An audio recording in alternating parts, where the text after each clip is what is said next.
Hello student, good morning. कैसे हो आप सब लोग? अच्छे हो? ठीक। तो आज हम एक नया टॉपिक स्टार्ट करने जा रहे हैं, ठीक, जिसका नाम है करंट इलेक्ट्रिसिटी। ठीक। अब करंट इलेक्ट्रिसिटी की हम बात करते हैं तो ये हमारे बोर्ड के लिए बोर्ड में आता ही आता है, ठीक। और हमारे जेई में जेई से भी इसके 2 या 3 क्वेश्चन पूछ लेता है हर साल, ठीक ना। एडवांस में भी से आते हैं क्वेश्चन। और बात करते हैं नीट, तो नीट में भी कम से कम इससे 2 क्वेश्चन आता ही आता है। समझ गए बच्चों आप लोग? ठीक। तो हम स्टार्ट करते हैं करंट इलेक्ट्रिसिटी की, ठीक ना। तो सबसे पहले हम बात करते हैं चार्ज के बारे में। बेसिकली अगर हम देखा जाए, ठीक ना, तो चाहे हमारा फर्स्ट चैप्टर हो या सेकंड चैप्टर हो, ठीक ना। देखो आप लोगों ने फर्स्ट चैप्टर में आप लोगों ने फर्स्ट चैप्टर में इलेक्ट्रोस्टैटिक के बारे में पढ़ा था, ठीक ना। इलेक्ट्रोस्टैटिक का मतलब होता है चार्ज को वहां पे हमने रेस्ट में रखकर चार्ज के बारे में देखा था, ठीक ना। अब यहाँ पे करंट इलेक्ट्रिसिटी में चार्ज को हम मोशन में कराएंगे, ठीक। किसमें कराएंगे? मोशन में। जब चार्ज हमारा मोशन में होगा तो क्या क्या चीजें आएंगी, ठीक ना। पहला चैप्टर में हम लोगों ने चार्ज को रेस्ट में रख के पढ़ा था, इसमें हम लोग मोशन कराएंगे, ठीक। तो पहला चैप्टर में हमने पढ़ा था चार्ज के बारे में, ठीक ना। तो चार्ज को वहां पे हमने रेस्ट में रखा था। किसमें रखा था? रेस्ट में, एट रेस्ट। तो जब हमारा चार्ज रेस्ट में था, ठीक, तो वहां पे हमने फोर्स के बारे में पढ़ा था। किसके बारे में पढ़ा था? फोर्स के बारे में। कौन सा फोर्स के बारे में? इलेक्ट्रोस्टैटिक फोर्स के बारे में, इलेक्ट्रोस्टैटिक्स, ठीक है। इसके बारे में हमने स्टडी किया था। अब बात करते हैं करंट इलेक्ट्रिसिटी में। तो करंट इलेक्ट्रिसिटी में जो चार्ज होगा वो चार्ज मोशन में होगा। किसमें होगा? मोशन में होगा, एट मोशन। अब देखो बच्चों, किसी भी चीज का जो मोशन होता है 2 टाइप का होता है। पहला होता है कांस्टेंट वेलोसिटी से। कैसा चलता है? कांस्टेंट वेलोसिटी से, कांस्टेंट वेलोसिटी। अब कोई भी इंसान हो, या तो कांस्टेंट वेलोसिटी चलेगा या फिर वो वेरिएबल वेलोसिटी से। इसके अलावा तो कुछ हो नहीं सकता। दूसरा ये चल सकता है वेरिएबल वेलोसिटी से, वेरिएबल वेलोसिटी। और हमने काइनेमेटिक में पढ़ा वेरिएबल का मतलब होता है असलेटेड। क्या होता है? असलेटेड। ठीक, कैसा होता है? असलेटेड होता है, ठीक। अब देखो, अब बात करते हैं अगर चार्ज का जो मोशन होगा, अगर वो कांस्टेंट वेलोसिटी है। कैसा है बच्चों? कांस्टेंट वेलोसिटी से अगर चल रहा है हमारा चार्ज, तो वहां पे आएगा करंट इलेक्ट्रिसिटी। ठीक, क्या आएगा वहां पे? Current electricity. और चार्ज अगर हमारा वेरिएबल है, ठीक, मतलब चार्ज की जो वेलोसिटी है वो वेरिएबल है, तो वहां पे हम पढ़ेंगे मैग्नीशियम। क्या पढ़ेंगे? मैग्नीशियम। ठीक, तो हमें ये चैप्टर पढ़ना नहीं है, ये हम लोग नेक्स्ट चैप्टर में पढ़ेंगे। आज का हमारा टॉपिक है करंट इलेक्ट्रिसिटी। ठीक ठीक बच्चों, क्या है आज का टॉपिक हमारा? Current electricity. तो और आपने चार्ज को रेस्ट में रख के पढ़ चुका है करंट फर्स्ट चैप्टर में इलेक्ट्रोस्टैटिक में। यहाँ पे हमने पढ़ा था कूलॉम्स लॉ पढ़ा था, ठीक, इलेक्ट्रिक फील्ड के बारे में पढ़ा था, गॉस लॉ पढ़ा था, डायपोल मोमेंट पढ़े थे। ये सारे टॉपिक हमने फर्स्ट चैप्टर में कवर कर लिए, ठीक ना। तो हम सेकंड चैप्टर में चार्ज के मोशन के बारे में पढ़ेंगे। जब चार्ज जब मोशन में होता है तो वहाँ पे क्या क्या चीजें होती हैं, ठीक, इसके बारे में हम लोग पढ़ेंगे। तो हम स्टार्ट करते हैं करंट इलेक्ट्रिसिटी, ठीक, चार्ज को मोशन में।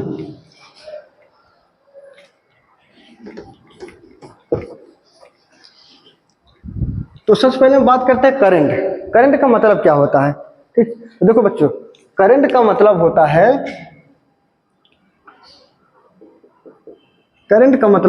The rate of flow, the rate of directional flow. क्या होता है बच्चों? Directional flow, directional flow. Current का मतलब होता है the rate of directional flow, the rate of directional flow. अब जैसे मैं एक एग्जांपल बता रहा हूं, जैसे मैं आपको बोलूं वाटर करंट, वाटर करंट। अब ये वाटर करंट का मतलब ये होता है कि the rate of directional flow of water. ठीक, इसी तरह से अगर हम चार्ज का फ्लो करा लो, किसका, चार्ज का फ्लो, ठीक, या फिर ऐसे लिखते हैं, हम बात करते हैं करंट या फिर इलेक्ट्रिसिटी करंट की बात करते हैं, करंट इलेक्ट्रिसिटी। ठीक, अगर इसकी डिफिनीशन आपसे पूछे, इसकी डिफिनीशन क्या होगी, इसकी डिफिनीशन होगी क्या, लिख बोलोगे, the rate of directional flow of electric charge. क्या बोलोगे बच्चों, the rate of directional flow of electric charge. अगर किसी भी कंडक्टर में अगर चार्ज का फ्लो होता है, ठीक, किसका फ्लो होता है, चार्ज का फ्लो होता है, तो वहां से हमारा आता है करंट इलेक्ट्रिसिटी, वहां से हमें क्या मिलता है, करंट इलेक्ट्रिसिटी। ठीक, क्या आता है, करंट इलेक्ट्रिसिटी। अब बात देखो, अब थोड़ा आगे चलते हैं। अब यहाँ पे देखो क्या लिखा है, इसका डिफिनीशन क्या है, the rate of directional flow of electric charge, ठीक, इज कॉल्ड करंट इलेक्ट्रिसिटी। ठीक, अब देखो बच्चों, जो करंट होता है, करंट ये स्केलर होता है। क्या होता है, ये स्केलर होता है। अब आप लोग ये सोच रहे होंगे कि इसमें डायरेक्शन है, ठीक, और मैग्नीट्यूड भी है, तब भी ये स्केलर में है, तब भी क्या है, ये स्केलर है। अब ये स्केलर क्यों है, ठीक, तो इसका पीछे भी एक लॉजिक है। क्यों, क्योंकि जो करंट होता है, ठीक, वो वेक्टर लॉ ऑफ एडिशन को फॉलो नहीं करता। किसको फॉलो नहीं करता, वेक्टर लॉ ऑफ एडिशन। अब आपको वेक्टर में पढ़ा होगा कि वेक्टर लॉ ऑफ एडिशन क्या होता है। वेक्टर लॉ ऑफ एडिशन का मतलब ये होता है, ये एंगल को फॉलो नहीं करता। मैं आपको बता रहा हूं, तो आप इसको लिखोगे कि वेक्टर लॉ ऑफ एडिशन को फॉलो नहीं करता, नहीं करता। ठीक, ये सिंपल स्केलर में ऐड होता है, ठीक ना, ऐड होता है। ठीक, जब आप हायर क्लास में जाओगे ना, तो जो करंट होता है, जो करंट होता है वो टेंसर होता है। क्या होता है बच्चों, टेंसर होता है।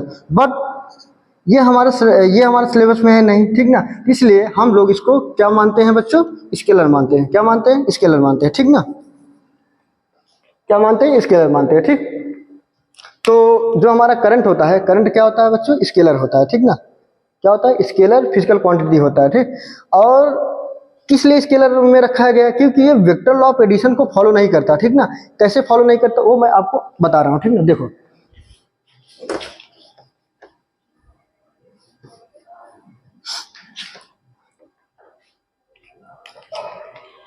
मान लो जैसे एक हमारे पास वायर है, ठीक ना, देखो ये हमारे पास क्या है बच्चों, एक वायर है, ठीक ना। मान लो इसमें से 7 एम्पियर का करंट फ्लो हो रहा है, ठीक ना। अब यहाँ से ये दो पार्ट में डिवाइड हो गया, ये जैसे इन दोनों के बीच का एंगल है 90 डिग्री। कितना है, 90 डिग्री।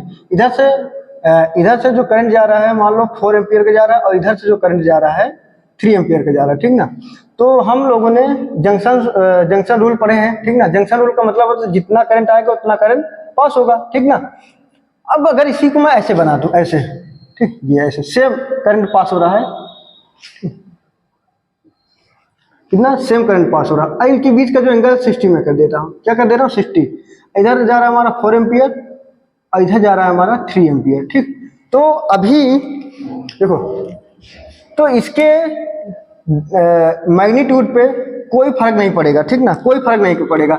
जितना करंट आ रहा उतना ही करंट क्या करेगा, बाहर जाएगा, ठीक ना। सेम कंडीशन, मतलब ये है इसमें एंगल को चेंज करने पे इसके मैग्नीट्यूड पे कोई असर नहीं पड़ेगा। बात समझ में, जितना करंट इधर से आए उतना ही करंट जाएगा, ठीक ना। जबकि हमने वेक्टर लॉ ऑफ एडिशन में पढ़ा था कि जो वेक्टर एडिशन होता है वो ट्रायंगल पे डिपेंड करता है, ठीक ना। जैसे मैं आपको बता रहा हूँ, ऐसे डिपेंड करता है। आप लोग भूल गए होंगे, 1 साल हो गया है, मैं उसको रिवीजन थोड़ा करा देता हूँ तो आपको समझ में आ जाएगा कि ये वेक्टर लॉ ऑफ एडिशन क्या होता है। देखो मान लो जैसे एक लड़की है, इसका नाम बबीता है, ठीक ना, वो 3 मीटर जाती है, ठीक ना, कितना जाती है 3 मीटर जाती है, फिर रुकती है, फिर वो 4 मीटर जाती है, ठीक, कितना जाती है 4 मीटर सेम डायरेक्शन में।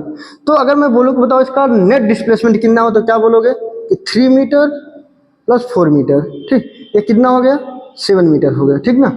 अब यही लड़की अब 3 मीटर ऐसे जाती है, फिर कितना 3 मीटर और 4 मीटर ऊपर जाती है, कितना बच्चों 4 मीटर, ठीक। अगर अब मैं पूछूं बताओ इसका नेट डिस्प्लेसमेंट कितना हुआ, ठीक ना, तो अभी आप लिखोगे 3 प्लस 4 इक्वल टू कितना आ जाएगा 5 आ जाएगा। क्यों? क्योंकि देखो यहाँ पे हम लोग लगाएंगे वेक्टर एडिशन।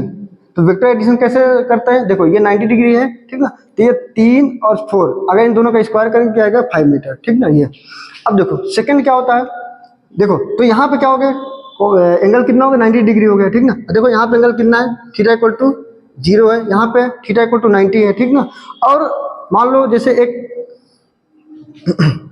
अब यही तीसरा केस है, तीसरा केस में क्या है कि ये जाती है 4 मीटर, ठीक ना, और फिर यहाँ से वापस चली जाती है 3 मीटर, ठीक ना। तो यहाँ पे 4 metre plus 3 metre equal to कितना आ जाएगा 1 मीटर हो जाएगा, कितना हो जाएगा बच्चों 1 मीटर हो जाएगा, ठीक ना। इसी को हम लोग बोलते हैं वेक्टर एडिशन, ठीक ना, ये आप लोगों ने पढ़ा होगा। इसी को हम लोग क्या बोलते हैं वेक्टर एडिशन। तो वेक्टर एडिशन जो होता है वो एंगल पे डिपेंड करता है, ठीक ना। तो करंट हमारा एंगल पे डिपेंड नहीं करता, तो इसीलिए इसको किस में रखा गया है, स्केलर में रखा गया। किस में रखा गया बच्चों, स्केलर फिजिकल क्वांटिटी में रखा गया है, ठीक ना। स्केलर फिजिकल क्वांटिटी का मतलब होता है सिंपल एडिशन होता है, ठीक ना। जैसे 3 प्लस 4 इक्वल टू 7, 5 प्लस 5 10, ठीक ना, जैसे हम करते हैं इस तरह से इसका एडिशन होता है, ठीक।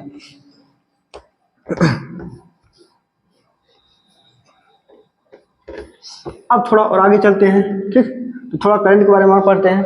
तो जो करंट इलेक्ट्रिसिटी होता है क्या होता है बच्चों, स्केलर होता है। क्या होता है बच्चों, स्केलर होता है, ठीक, स्केलर होता है। दूसरा हम बात करते हैं इसकी यूनिट की, यूनिट, ठीक ना। तो हाँ ये स्केलर क्यों स्केलर क्यों होता है, क्योंकि ये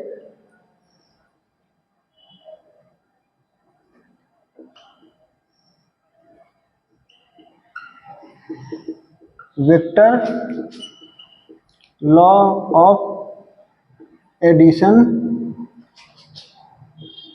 को फॉलो नहीं करता। सिंपल आप इसे याद रखने के लिए मैं आपको बता रहा हूँ, आप लिख लीजिए, फॉलो नहीं करता, ठीक ना, नहीं करता, ठीक बच्चों। अब बात करते हैं इसकी यूनिट, ठीक ना। तो यूनिट सबसे पहले इसके फार्मूला के बारे में बात करते हैं, बाद में यूनिट, ठीक ना। तो करंट इलेक्ट्रिसिटी क्या होती है, तो करंट मैंने क्या बताया, the rate of directional flow of electric charge, ठीक ना। तो करंट को हम आई से रिप्रेजेंट करते हैं। इसका जो फार्मूला होता है क्या होता है, फ्लो ऑफ चार्ज या चार्ज फ्लो अपॉन टाइम, ठीक। ये हमारा फार्मूला होता है, ठीक ना, ये हमारा फार्मूला होता है। तो अब देखो अब बात करते हैं इसकी यूनिट की, ठीक। तो यूनिट जो होता है, देखो चार्ज का होता है कूलम और टाइम का होता है सेकेंड। इसको हम लोग कूलम अपॉन टाइम सेकेंड को हम लोग बोलते हैं एम्पियर। क्या बोलते हैं बच्चों, एम्पियर। तो जो करंट की यूनिट होती है क्या होती है बच्चों, एम्पियर होती है। ये एसआई यूनिट है। कैसी कौन सी यूनिट है, एसआई यूनिट है, ठीक। अब बात करते हैं सीजीएस यूनिट। तो सीजीएस यूनिट होती है बायोट।